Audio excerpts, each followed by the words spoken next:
Sweet. We are live on YouTube. Oh, cool. It's got Patrick joining us.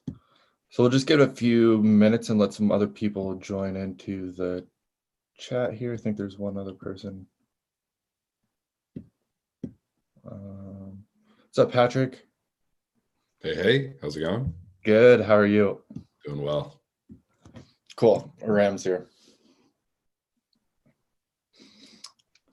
Sweet. Welcome, everyone. Thanks a lot for joining us. So let me just share this into Discord.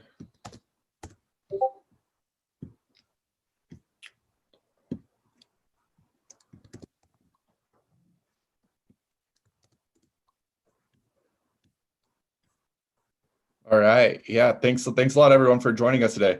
Really excited to see everyone. Got some really cool hackathon projects lined up today to share all the stuff that they've been working on.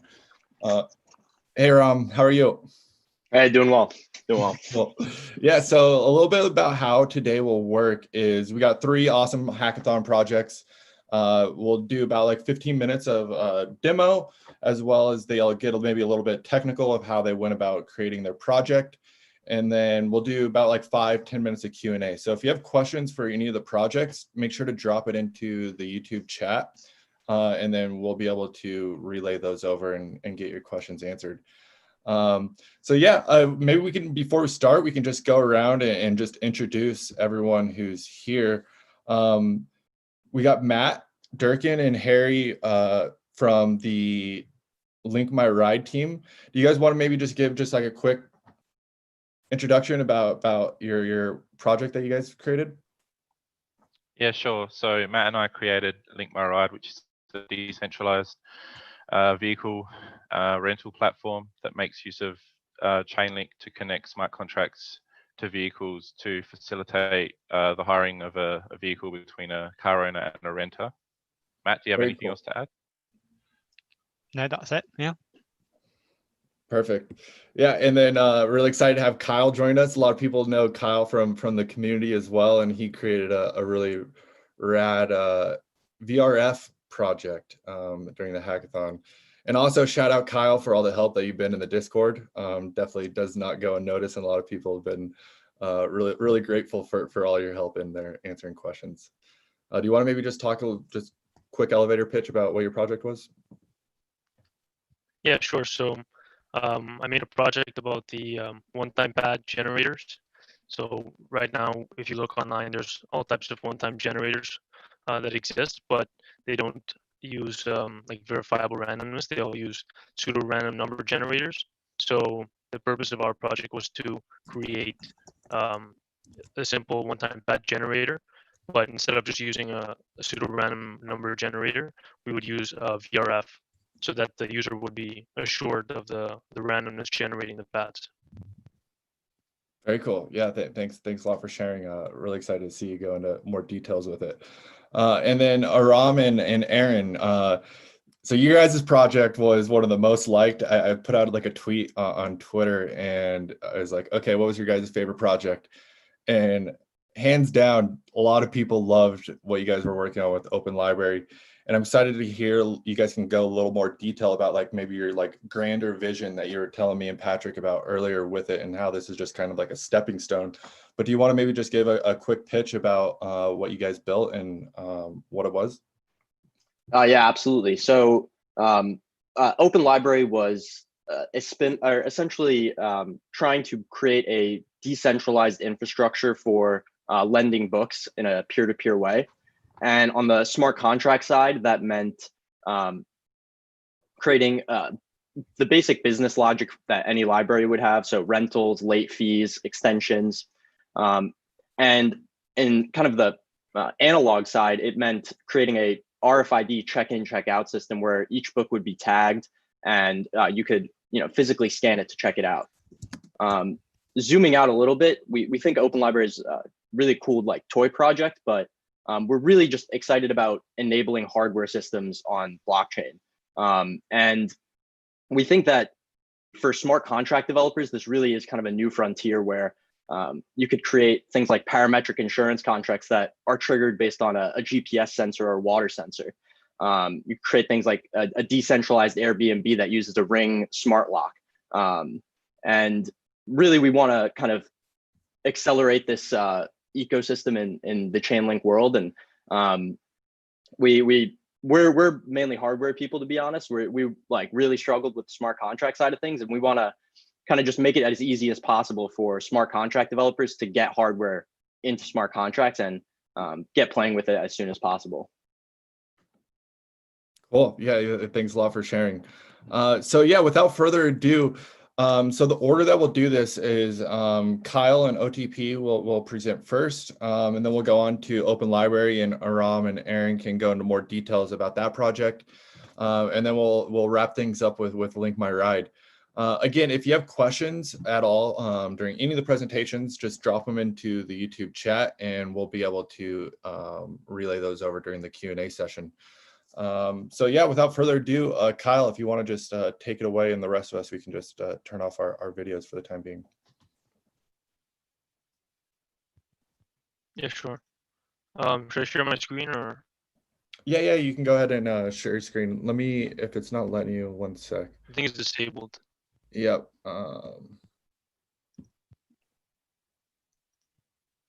Cool.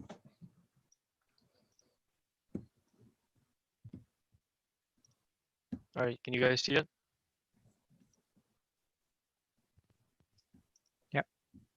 Yep. Yeah, all right. All right, so before I get into it, I should explain what a one-time pad is. So before we had like public keys, like with blockchain, you have a public key and you have a private key. There wasn't a real way to send a message that's encrypted to somebody else like easily over like an insecure channel. So there was only symmetric cryptography. So the way that works is that there's only a secret key.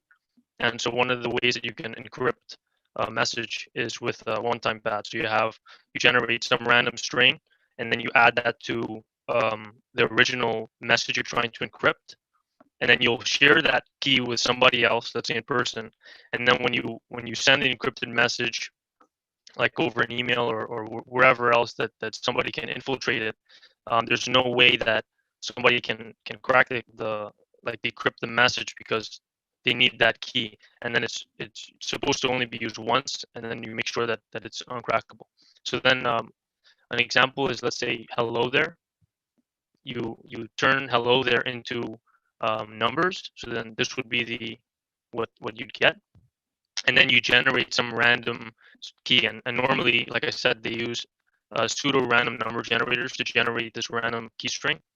But basically, then you add it to the original message, and you get this. You get the result, and then you could turn this into letters. Like, so this would be the equivalent in letters, and then you'd send that to somebody else, and this would be encrypted, and nobody would be able to decrypt that. And then the other person would take that message, and they would again turn that into numbers, and then just subtract it by the original key, and then they'd get the original message. So so this is what we made here. It just calls a smart contract that generates the VRF number. It brings it back. It turns it into an array, and then it generates these pads that you can see here once the transaction is confirmed. So just like I explained in the Google Doc, somebody could just use these different paths to have a message, and the message would have to be the equivalent of the length of the path. So let's say if you have a 10 character message, then you'd have to use 10 characters of these paths. So that's what we made. There are a couple of things that we'd like to add. For example, making it really easy for people to encrypt or decrypt messages, because right now they'd have to do it manually. And then we were also thinking about possibly putting it like on IPFS, like the actual OTP, so that there would be a way to send the message. Not only because right now somebody would have to take this one of these pads, and give it to somebody else in person. And obviously that's not very productive. So we were thinking of what kind of ways we can do it that it would like make it a lot easier for people to exchange these messages online. But for now, this is what we made, and yeah, hope you guys liked it.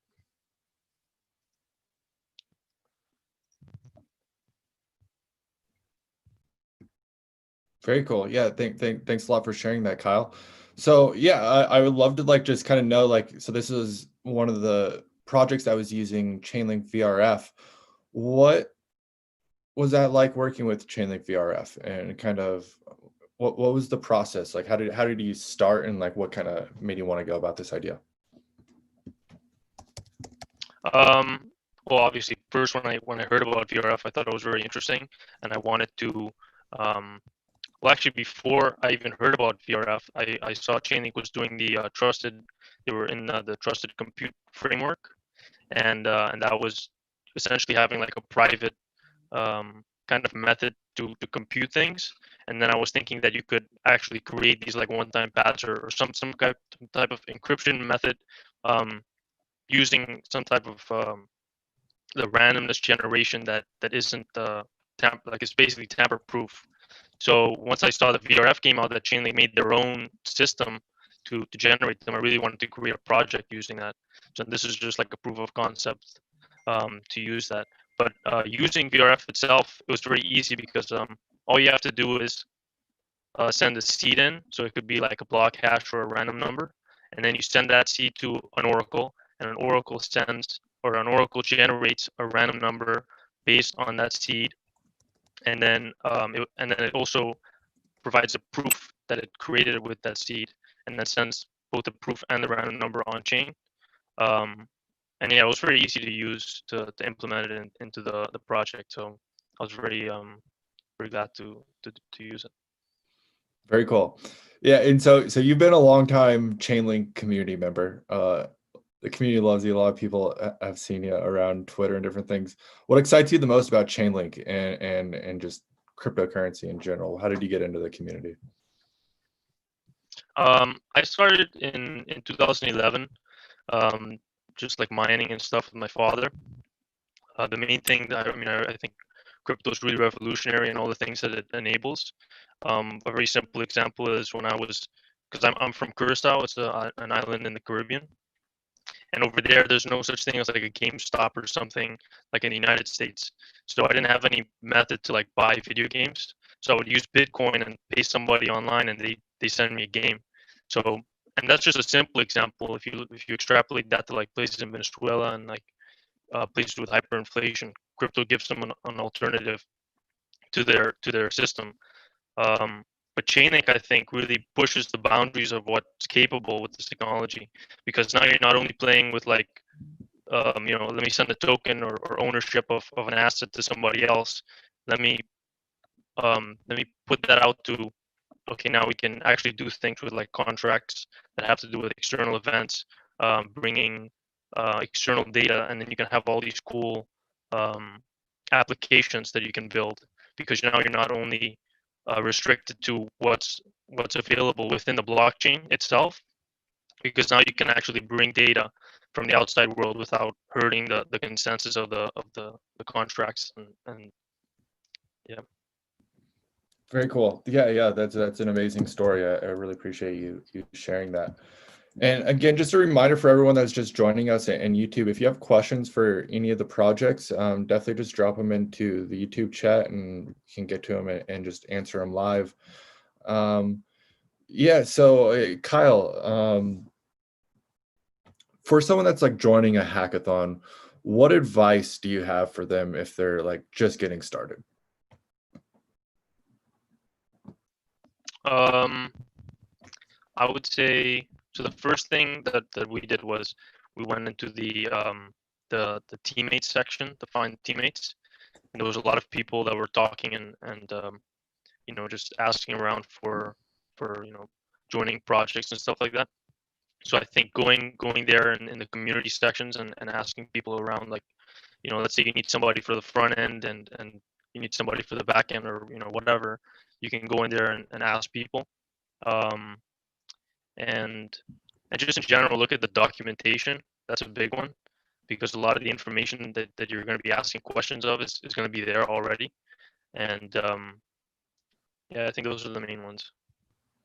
Very cool. Yeah, yeah. I think that's really helpful for someone that's just getting started. Is there anything else, either about this project or anything else that you maybe didn't mention that you want to just be able to say to the community? No, I mean, I'm just excited with Chainlink. I think it's going to be, I think this is just the beginning. We're just getting started. Once people, I mean, what I saw with the one of the projects that's going to present later, the Tesla Link My Ride one. I mean, that's just, if two guys can build that, I can only imagine what, you know, a whole team of like enterprise engineers or something can build with this technology. Cool, excellent. No, love that last part, and that's so true. Cool, Kyle. Well, really appreciate you taking the time. I know it's late over in Florida where you are, so really appreciate it, and excited to see how this develops. And again, Kyle's very active in the Discord, everyone. So if you have questions, want to reach out to him, I'm sure he'd be open to you shooting him a message. And again, we really appreciate all the help and helping the community answer questions in Discord. It definitely doesn't go unnoticed, and the community really appreciates it. So great job, Kyle. And yeah, thanks a lot for joining us. Thank you. Thank you. Cool. So next up, we're going to have Aaron and Aram of, cool, here we are. And they will be presenting their open library project. So there's a little bit of background for everyone that joined. The open library project was one of the most liked projects on the dev post page that we had. But what was so unique about this compared to some of the other ones was this was one of the few projects that really highlighted Chainlink beyond, you know, just price feeds. You know, you might hear that a lot, but this is really something that is just like, okay, now you're connecting using Chainlink Oracle, and you're connecting this to a hardware, something that you don't see a lot. And it really takes like some out of the box thinking to be able to come up with this. And these guys both have very impressive backgrounds that they'll probably be able to explain. And I'll let you guys take it away. All right, cool. Thanks, Keenan.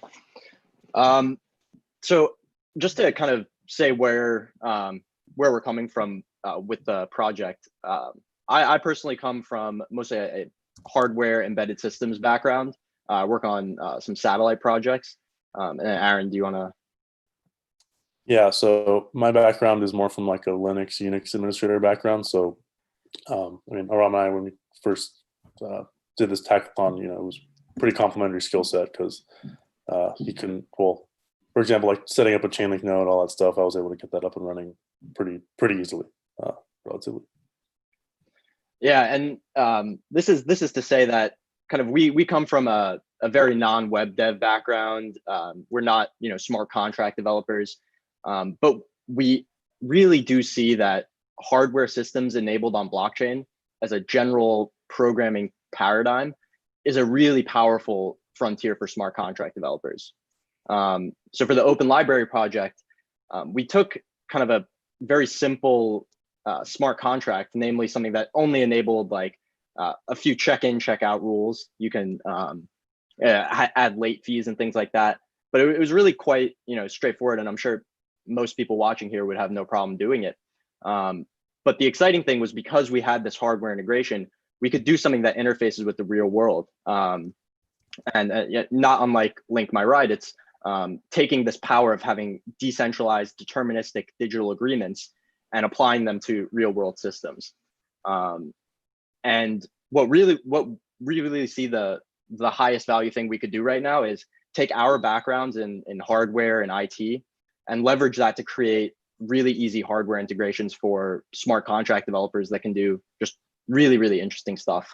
So I'm going to go ahead and share my screen and show kind of exactly how this integration works. The contract you see here is kind of a stripped down version of the open library. And it basically is just the hardware interface. It can, in this request data function, make a call to our external adapter. And just because we want to make it as easy as possible for smart contract developers to use this, no hardware is necessary. We're just going to be returning virtual ID codes for RFID scans. And that's the logic that you see in this fulfill function. So I have this contract deployed now. And really, if you are, if you're interested in trying this out, it's totally available to use on the Coven testnet. But for example, I can make a request data function or a request data call. That's funny. I think I ran out of ETH. Let's see if I can switch my account here. I don't think I'll have enough ETH. Something always goes wrong in the demo, right? But Possibly. this, it really is like as simple as it looks. If I had the money, I could call this request data function. And what would happen is this last UID field, I'm not sure if you can see it on the stream, but this field is going to be populated with a unique identifier for an RFID card. Again, it's a virtual background, so we just kind of filled some example ones out. And the point is that now you can just pretend like you have an RFID scanner enabled in a smart contract and kind of go and see what you could build from there. If you want to try it out, we have this RFID scanner posted on market.link, so you can go check it out. And again, like really, it's about what kind of people, creative smart contract developers will take and run with this idea. This is not our area of expertise, and we kind of want to just make it like easy for people to do cool things. So that's kind of the spiel. And yeah, I guess I'll turn it back to Keenan. Cool. Yeah, no, thanks a lot for sharing. I know that doing live demos is never the most easy thing. Yeah, so maybe if you want to just like kind of elaborate a little more on, you know, like kind of what you're saying, like how this project could expand into other applications with hardware and using Chainlink. Yeah, absolutely. So RFID, we really think is just kind of like an easy starting point for a hardware system, but certainly in kind of the obvious places to expand are things like GPS sensors, temperature sensors, water level sensors, also popular IoT systems like a Ring smart lock. In fact, actually, Aaron and I came to this idea from a peer-to-peer bike rental system. We actually went on a bike ride together yesterday. Aaron is a big biker, and kind of the idea was it would be really nice if there was an easy way to just check in and check out a bike without having to make a person-to-person handoff. And there's IoT enabled smart locks. So building the smart contract backend seems like the obvious kind of flip side of that coin. And we think it's all sorts of applications like this that creating new hardware integrations really enables. And that's where we want to take it. Yeah, and I guess to build on Ram's point, what we want to do is by setting up these external adapters is make it easy for the next batch of developers to just get up and running and get started. So they don't have to they don't have that IT or Unix system administrator background. They don't have to deal with setting up Docker and all these other things and messing with all these .m files.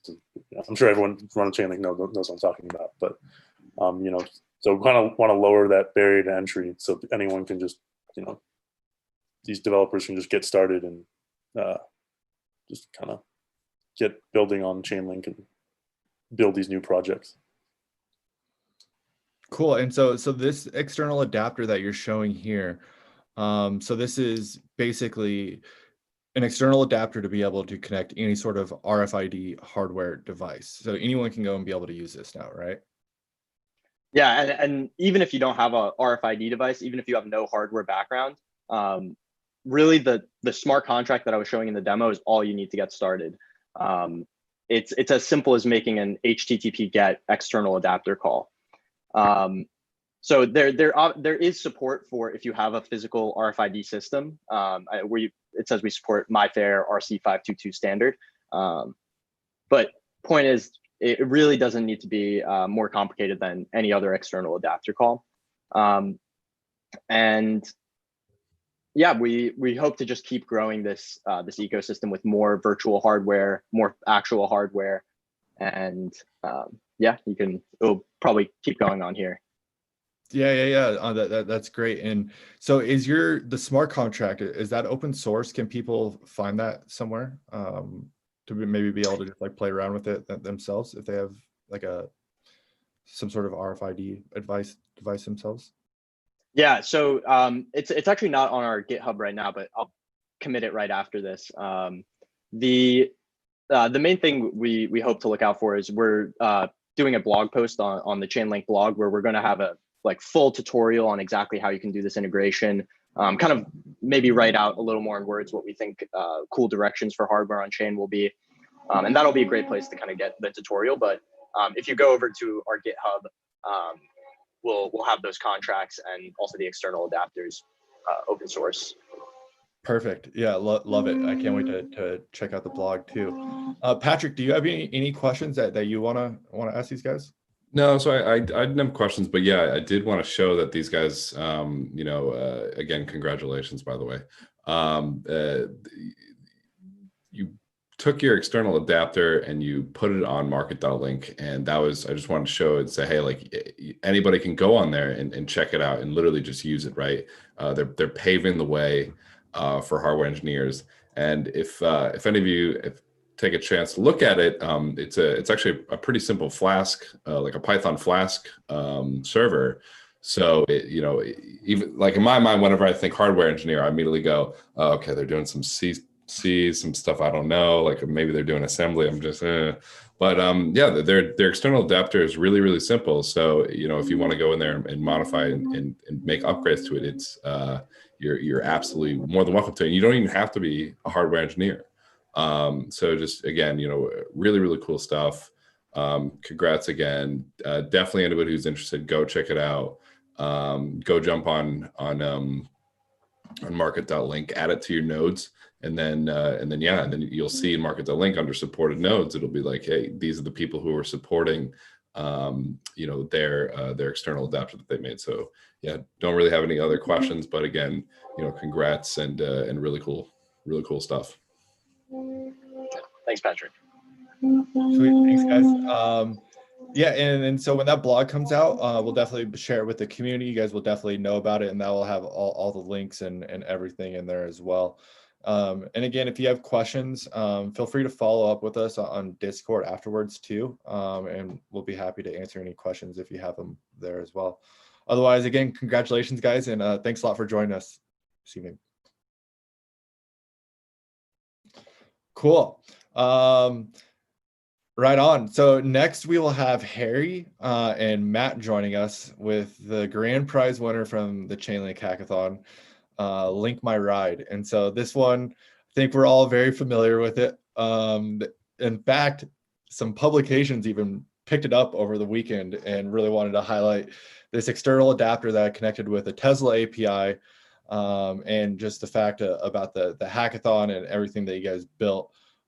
Which was really cool to see, and congratulations for that, for real.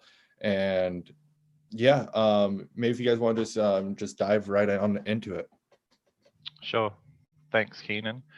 Yeah, so with Link My Ride, essentially, Matt and I wanted to basically show off how Chainlink can facilitate a transaction that kind of changes something in the real world, in this case, a car. And we also wanted to just demonstrate how smart contracts can be used as a superior form of digital agreement as well. And where I came up with the idea and where I started with it actually is I started from the Chainlink point of view, and I thought, all right, I'll make an external adapter to something. What can I do it to? And I started looking through I think the 44 use cases article or something that Chainlink put out, and I'd already done something with crop insurance before. I'd done a couple other things as well, and I thought, what about something to do with vehicles? And I was looking around to see. I thought, all right, I wonder if I can connect to any vehicles with a custom external adapter, and that's when I came across the Tesla API here, which hopefully you guys can see. And I had no idea, but yeah, Tesla's got a mobile app that lets you pretty much do anything to the car remotely, from opening it, locking it, opening the charging port, getting all the vehicle data and all that stuff. So once I saw this, I thought, oh, I've got to do something with this one. Got to make an external adapter, and need to kind of make some kind of smart contract and front end that kind of shows this all off, because I thought it was really cool. And we kind of took it from there. So the Tesla API is, like I said, it's used by the mobile app, and it's not an official, it's not officially recognized by Tesla themselves. However, the Tesla community has kind of reversed engineered it. And there's a number of third-party apps that have actually been built on this API. So just quickly, the API uses the OAuth authentication to kind of, as kind of security.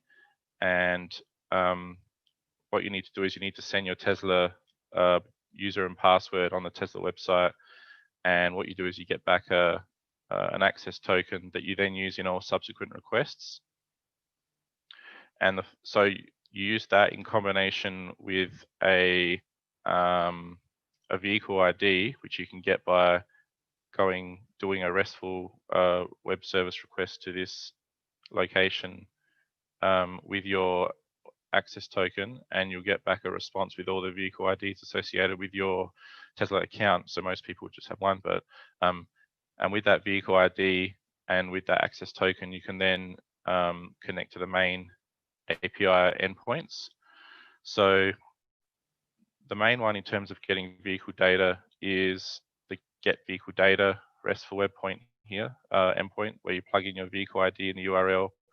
You plug in your access token into the header of the web service request, and you get back a whole bunch of stuff that includes the charge state of the car, the state of the climate system, where it currently is, where it's currently going, the speed, even the config of the vehicle, what color it is, what kind of spoiler it's got, like a whole bunch of stuff. So at first I thought I can do something with insurance with this based on this data, but then I saw the commands section and I saw, hold on a minute, I can wake the car up, I can unlock it, I can lock it, I can honk the horn, I can flash the lights, I can play with the aircon system, I can set the max speed. So once I saw these, I thought, okay, maybe we can do something a bit more than just using data on chain, and maybe we can combine it with changing the state of the car in a meaningful way that can kind of show off Chainlink and show off smart contracts. And that's kind of how the idea pretty much formulated from there, and we kind of hit the ground running. But unfortunately, we didn't have a Tesla, so I started asking around in the community. I asked around here in my home city. I asked Tesla themselves, and they pretty much said no, sorry, go away. But then I found Duncan, who's the local president of the Tesla Owners Club here in South Australia, was actually really happy to help out, and he was really good. But we didn't want to bother him all the time trying to, use his vehicle. So I actually found a mock server which mimics the Tesla servers that you connect to. So in this architecture diagram, you can see you don't actually connect to the car individually. You connect to the Tesla servers, and then they actually send requests to the car and push back responses to you. So this open source mock server, we modified it a little bit, but we used it to basically do most of the development. And then there were certain points in time where we'd go back to Duncan and kind of ask to test against the actual vehicles. So, but this was very helpful in allowing us to build what we built. So then I started building the external adapter, and there was a really good template that Thomas has put on GitHub here, which we used as a basis, and you can pretty much take it and start just putting in code, and it can be ready to go fairly quickly. So the external adapter we built is on GitHub, and it is on market.link as well, with thorough instructions on how to get it going and how to use it in both a test and production environment. And we only had 20 or so days to build the hackathon, so we even though there are multiple endpoints that can be used. We used just a specific subset of them just to kind of, for our specific use case. So in this case, to wake the car up, to get the vehicle data, to unlock and lock the car. We put in honk horn as well, but I don't think we actually used it. So, and the way that API works is, and the external adapter is, first you need to, when you add a vehicle to the platform, you need to authenticate it first so that the platform knows if the credentials passed are actually valid. And the way it does this is it takes the details such as the token and the vehicle ID, and it tries to connect to the Tesla servers. And if it can connect to them, it will then store those that API token. It will store it so the external adapter can kind of use it in subsequent requests. But I'll get back to that in a minute. And in terms of the other endpoints, like I said, we get some vehicle data specifically for the rental agreement. So there's a whole lot that you can get, but we only use charge state, location, and odometer. And then there's the lock and unlock actions that can be performed. So in each case, I think we do a wake up request first, because if the vehicle's not woken up, sometimes it wasn't giving us a response. So we wake it up, we lock or unlock it, and at the same time we get the vehicle data at time of locking or unlocking, so that the smart contract can then store those values on chain and use them at the end of the agreement. And the idea was that the car owner would just have the key fob just hidden in the car in an agreed spot, but there was an endpoint that lets you remote start the car. However, because it required the actual master username and password, we chose for this demo not to implement it. So that's the external adapter. We had it deployed along with the mock server to Google Cloud Platform. And in terms of storing the API key, while this isn't a production ready thing, because we only built it in 18 days, we didn't want to put the API tokens on chain. So we thought it was cool to create a data storage kind of area that the adapter can access to store and retrieve the API tokens. And we decided to use Google Firestore, which is a serverless database that stores kind of key value pairs. And we thought if we're going to have our adapter running on Google Cloud, you can then just easily reference the Firestore database. So these are the vehicle IDs, and the authentication token is stored, and the adapter can easily just retrieve the correct token when required. So we thought that was really cool. And in terms of we also have a Chainlink node running on Google Cloud, and in terms of adding vehicles, basically the web app sends a request, it gets routed through an AWS Lambda function that Matt built, and it goes to the Chainlink node, and we have an external initiator to kind of kick off this job, and it will pass those details to the Tesla external adapter, which will then try to authenticate the vehicle. And then if successful, it will store the credentials in the Firestore DB, and then it will send a transaction to our master smart contract that says, hey, this vehicle is legit.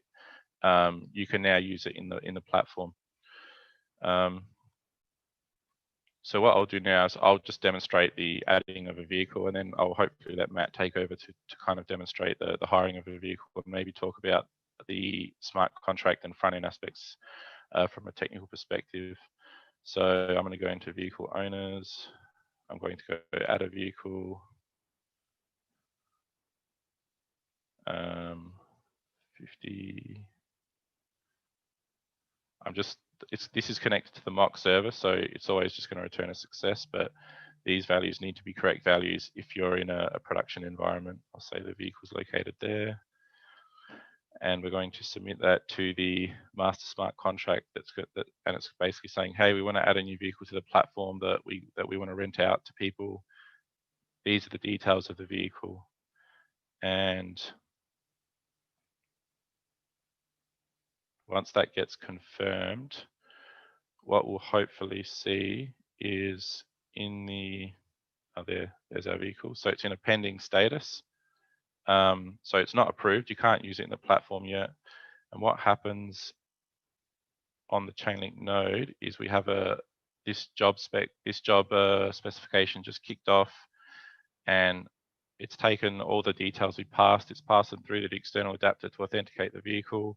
It's got a successful result, and then it sent a transaction back on chain to say, hey, this vehicle is now approved. And as you can see, the vehicle is now approved, and it's in a state where it can now be used in the rental agreement. So I'll now pass it across to Matt, if you're ready, Matt, and you can kind of take it from here.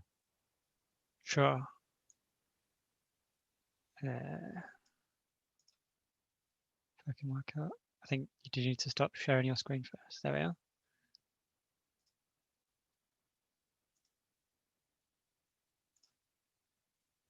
Okay.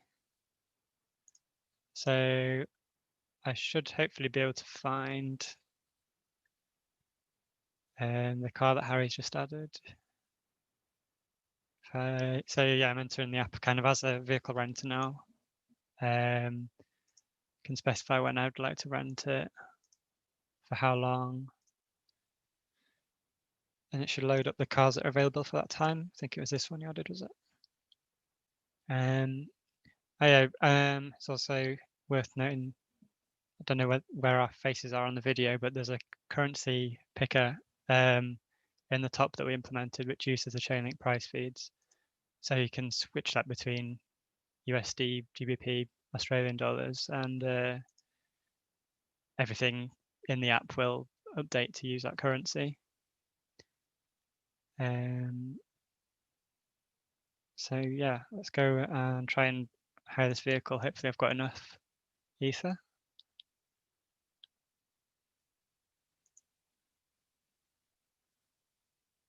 Great.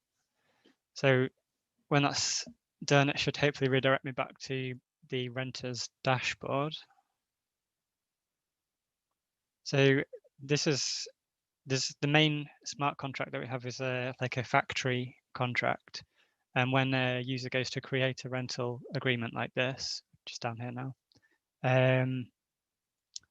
it spawns off another contract which represents that agreement. So I'm expecting Harry should now see this rental agreement from his side inside his owner's dashboard, vehicle owner's dashboard, and he should be then be able to approve that if he wants to. Yeah, I guess just a bit about me as well. I'm primarily a web developer, specialize in React stuff. So I didn't really have any experience doing smart contract development before this hackathon. So I kind of found Harry through the Find a Teammate channel in the Chainlink Discord. He was looking for someone with my skills, got in touch, and it's gone from there. And it's been great to learn so much from Harry and other people. So yeah, I recommend anybody who just wants to dip their toes into blockchain development goes for it. So yeah, I can see it's approved the contract. I can now activate this.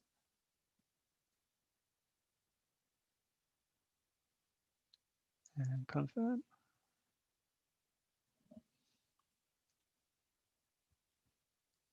I think it's also really cool that we've written our external adapter using Node.js. So JavaScript stuff I was very familiar with, but I've seen Aaron and Aram's external adapters using Python. So it's really cool how you can use any language that you want for these, really. Where was I? So did that work?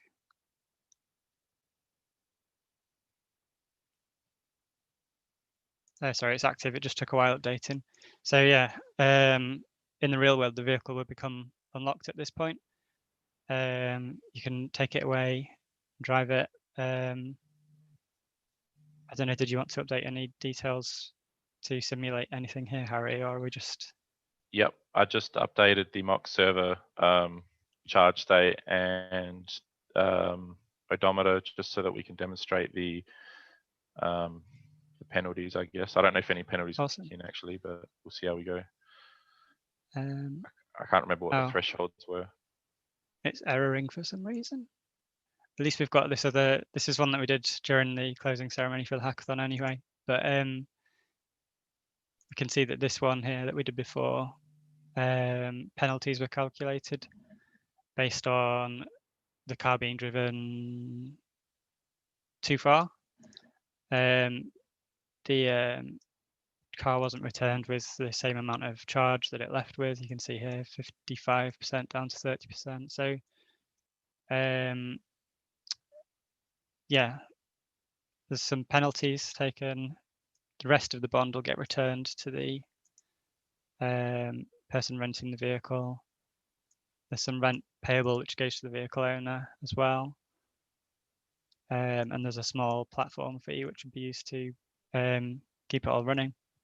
Yep. So just quickly to note, the vehicle owner and renter do not need to pay any link tokens for the smart contract request. The platform takes care of the link tokens required, and it takes, I think, was it 1% of the hire fee from the vehicle renter to kind of offset that.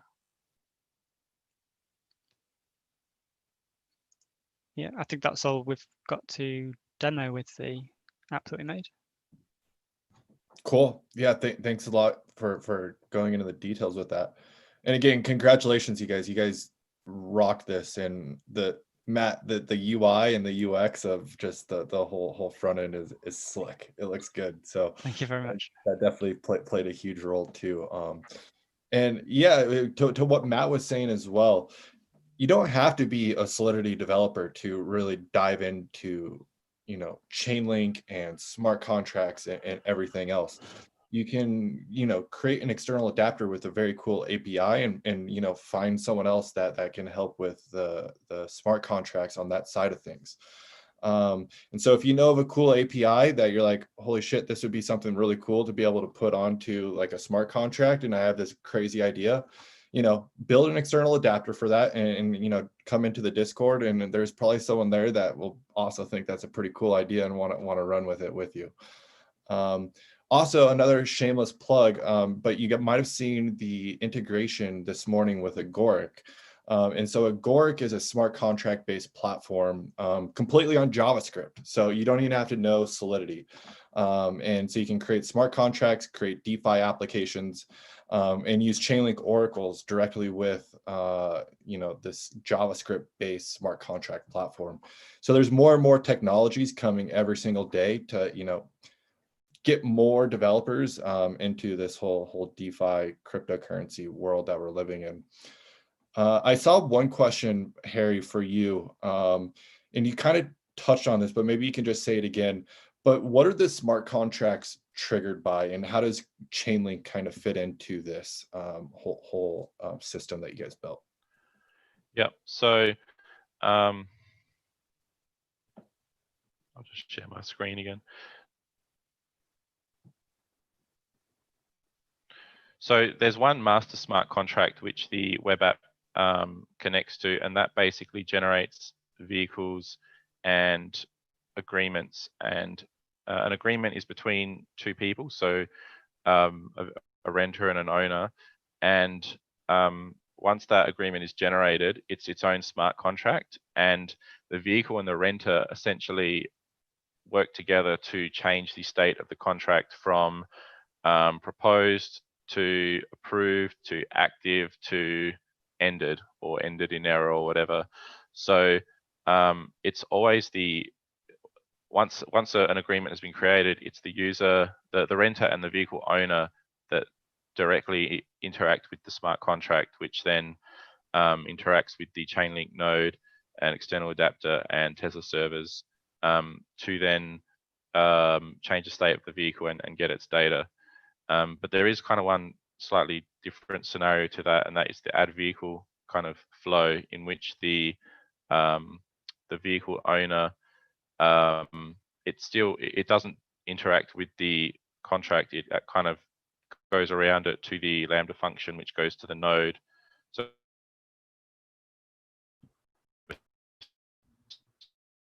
still kind of going through the Chainlink node and then to the external adapter to, apart from that, it's, yeah, once the agreement contract is generated, it's all between the owner and the renter to kind of just keep changing the state of that contract. I hope that answers the question a bit. Yeah, I think that's great. And yeah, if you need more clarification, feel free to drop that into the chat, Wilson. Cool. Yeah, Patrick, do you have any questions or comments? Yeah, and again, congratulations, guys. Just an awesome project, right? Like really cool.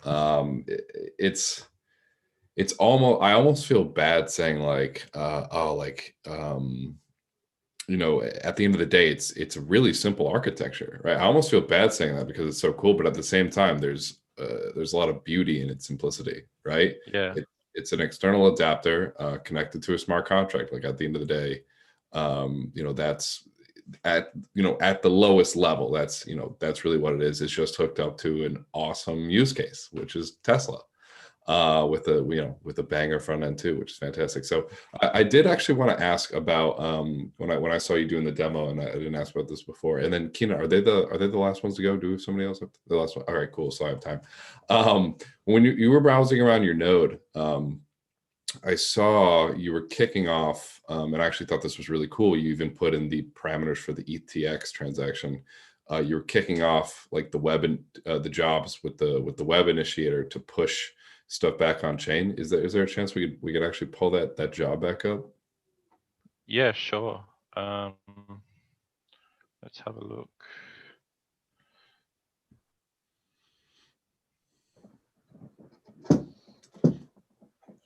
So yeah, I don't know. There's a ton of jobs in there. It's like, yeah. Which one? Which one? It's always like that.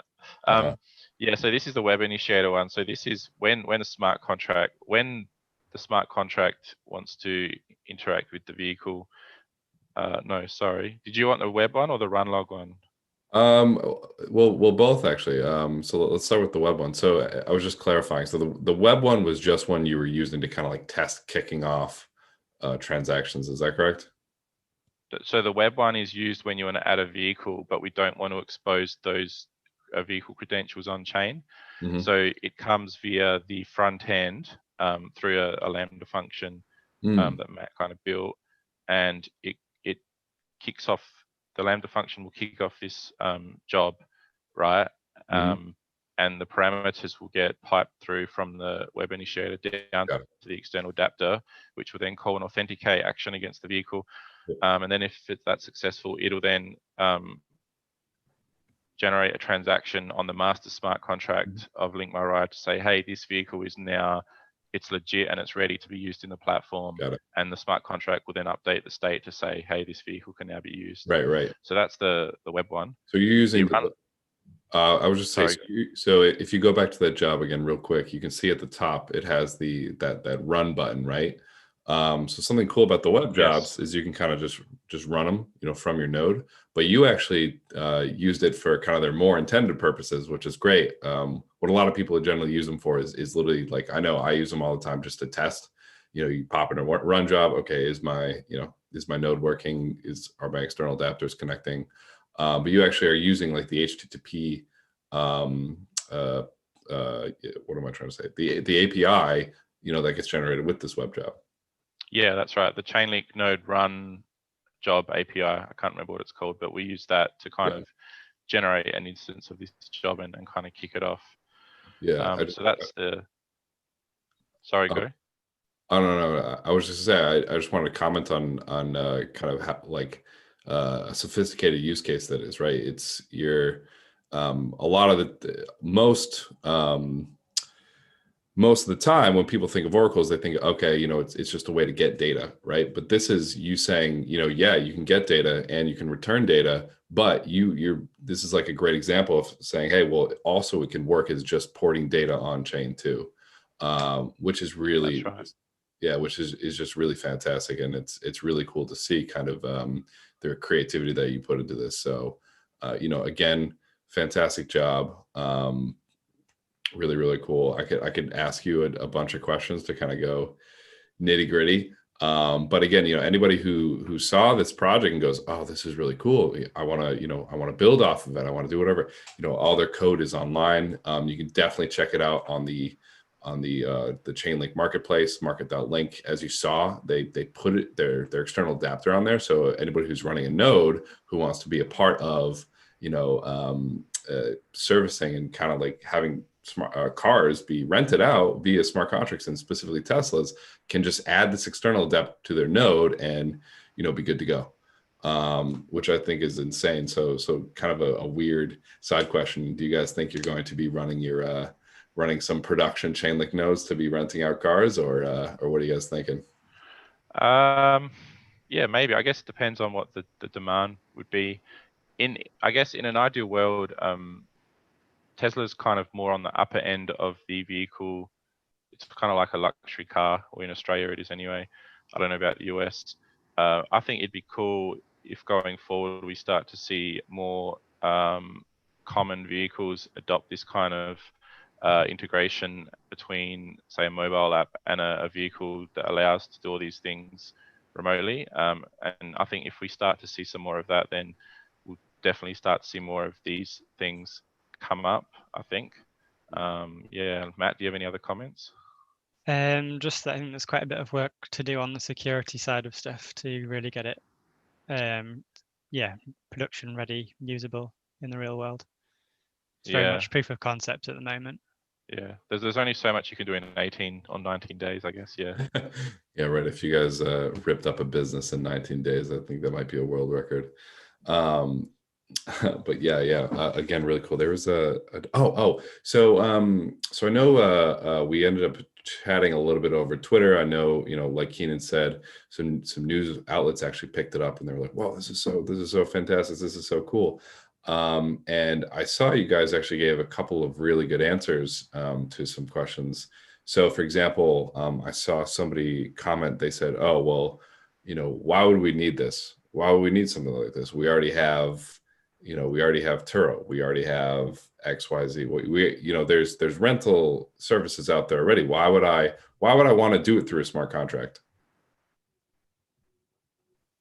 Yeah. So I guess one of the main reasons for doing this hackathon, like I said, was to show off how a smart contract can kind of benefit people. And I guess in this case, it benefits the vehicle owner because they're taking a bond, or if we change it to insurance in the future or something, and they know that they're going to be covered irrespective of what happens because of the determinism of the smart contract. And as long as the smart contract